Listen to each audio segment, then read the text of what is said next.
Hello students, welcome to Navankur digi lessons. आज हम class 11th special English का lesson 4 पढ़ेंगे।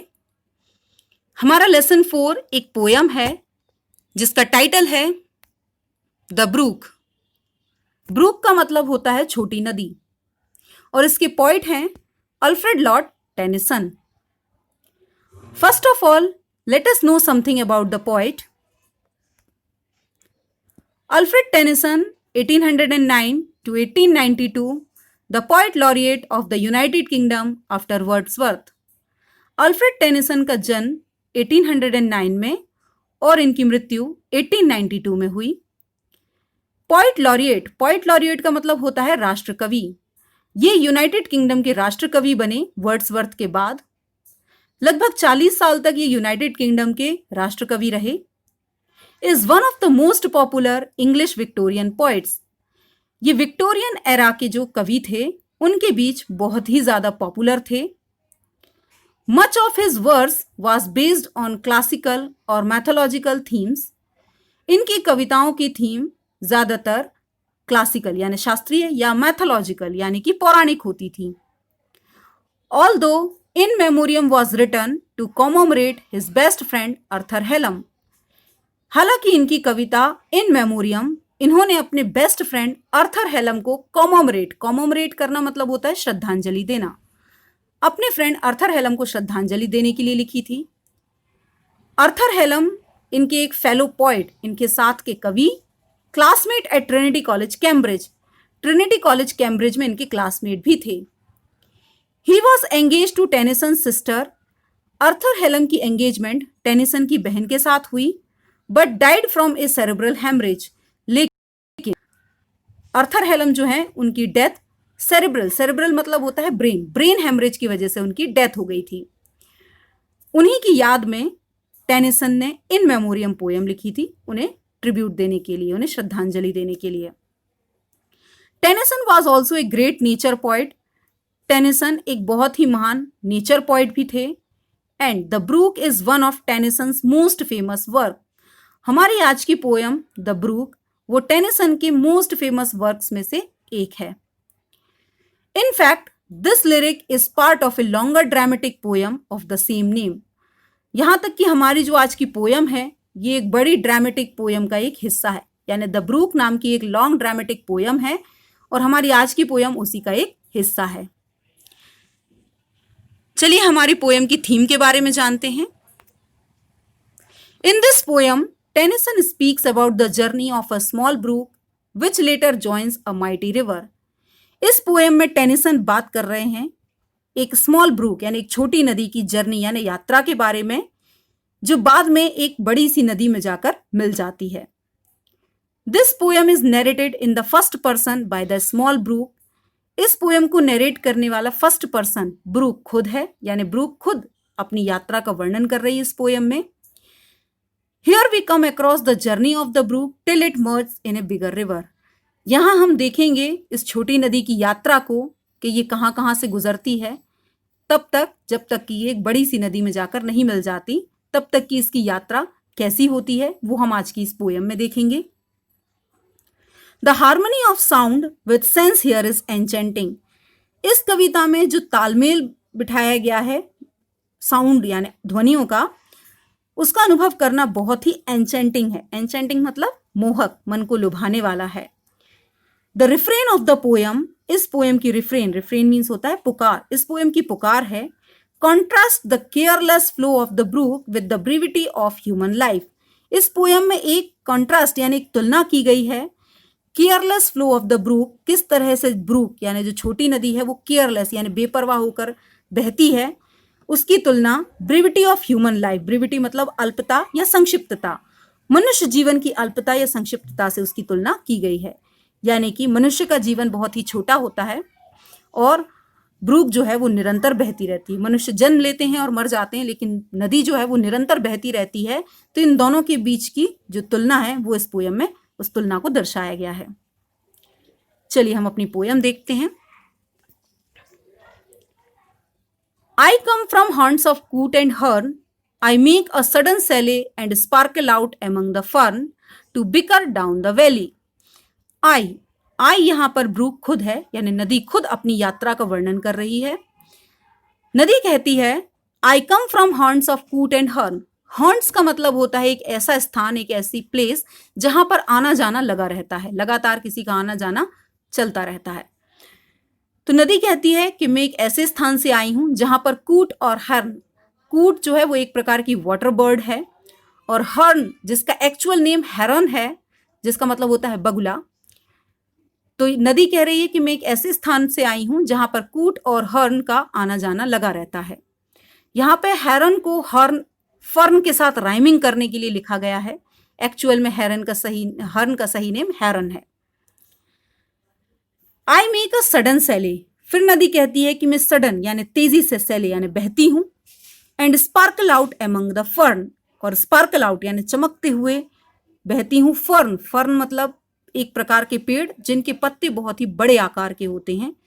तो नदी कह रही है फिर मैं चमकते हुए बहती हूँ, गुजरती हूँ फर्न के आसपास से, यानी एक ऐसे पेड़ों के आसपास से जिनके पत्ते बहुत ही बड़े होते हैं।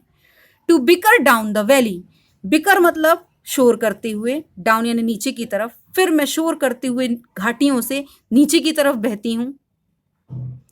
Bye 30 hills I hurry down और slip between the ridges.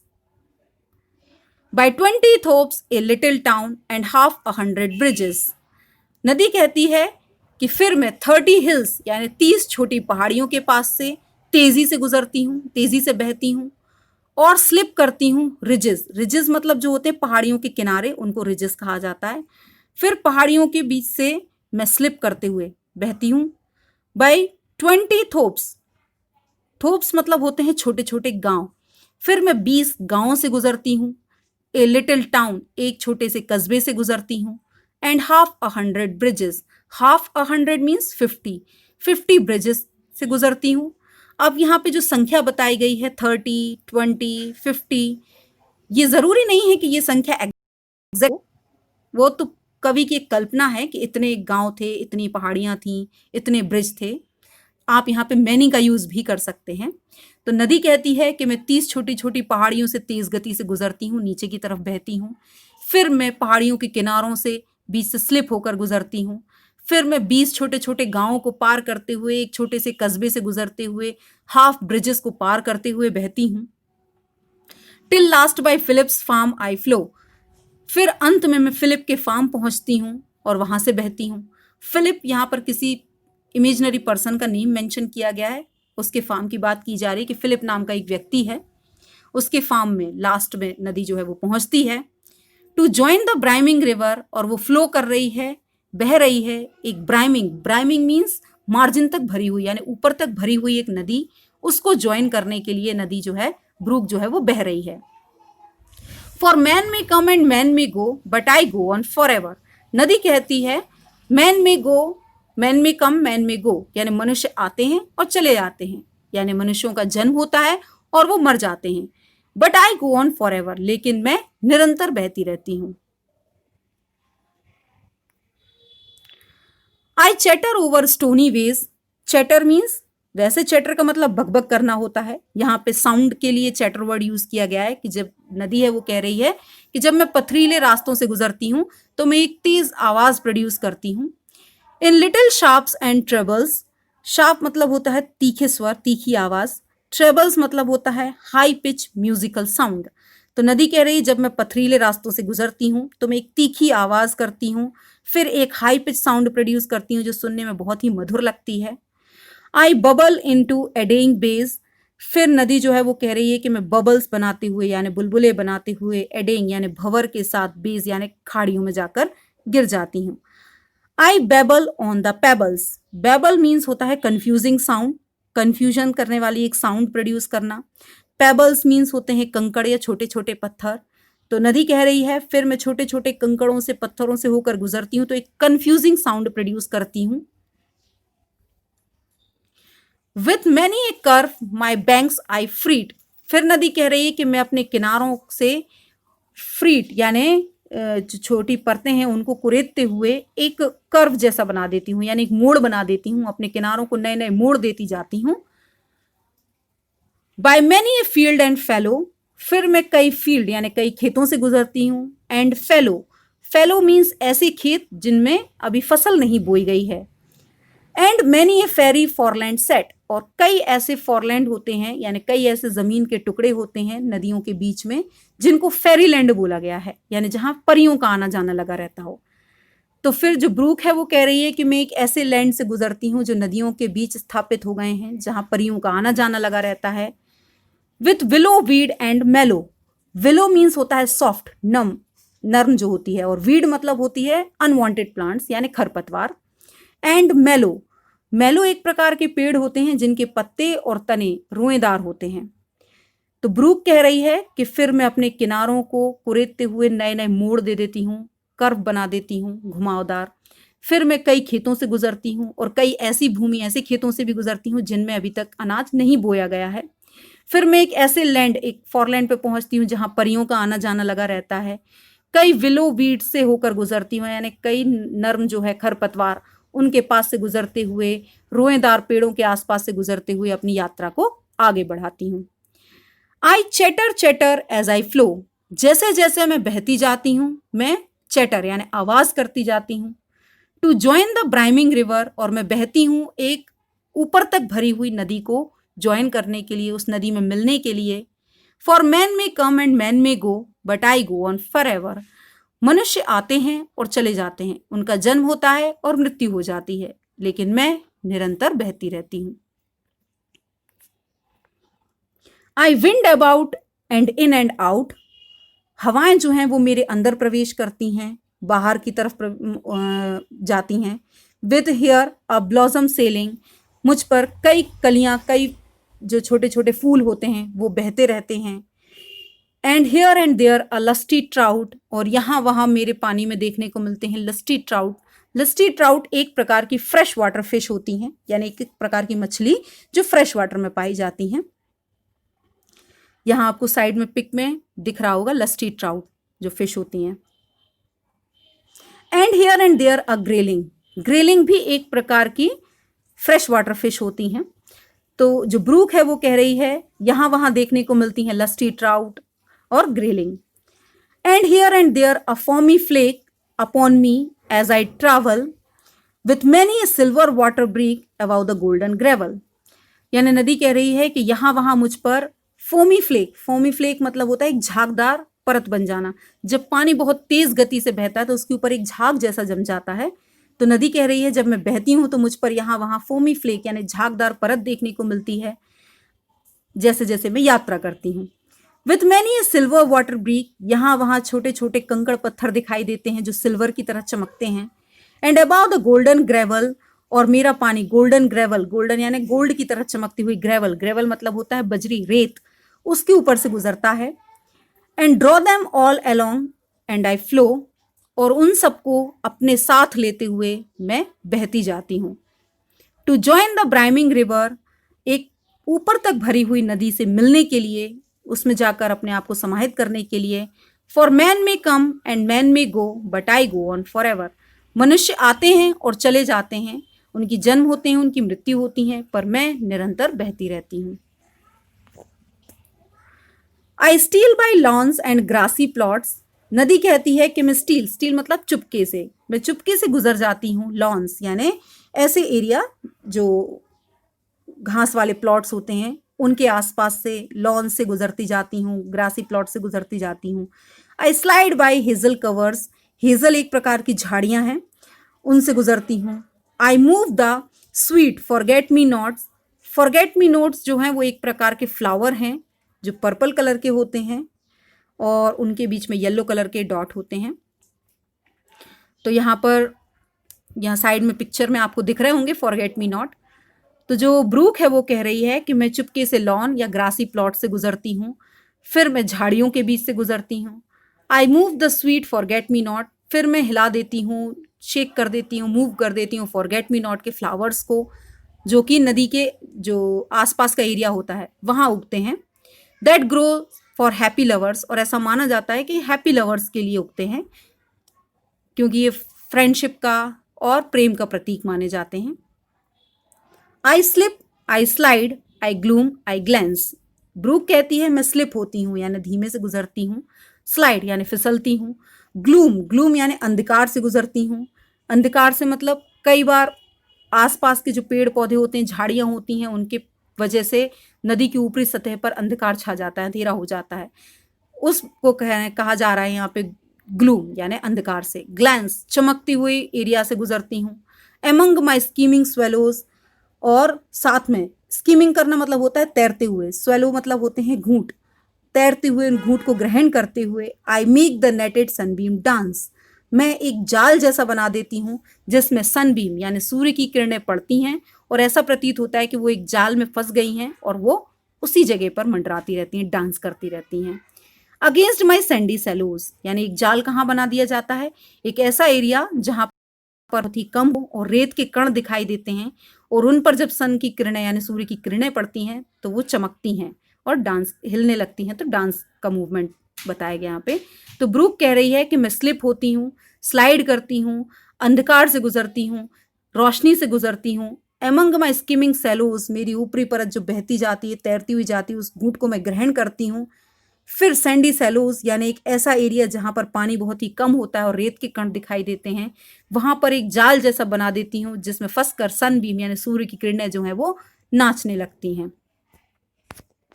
I मरमर under moon and star, मरमर करना मतलब होता है एक प्रकार का साउंड करना यानी धीमी आवाज में बात करना। तो जो नदी है वो कह रही है कि फिर मैं धीमे धीमे आवाज करती हूँ मून और स्टार्स के अंडर, यानी जब चांद और तारे नजर आते हैं आकाश में उस समय यानी अंधकार के समय, शाम के समय, मैं धीमे धीमे स्वर में आवाज करती हूँ।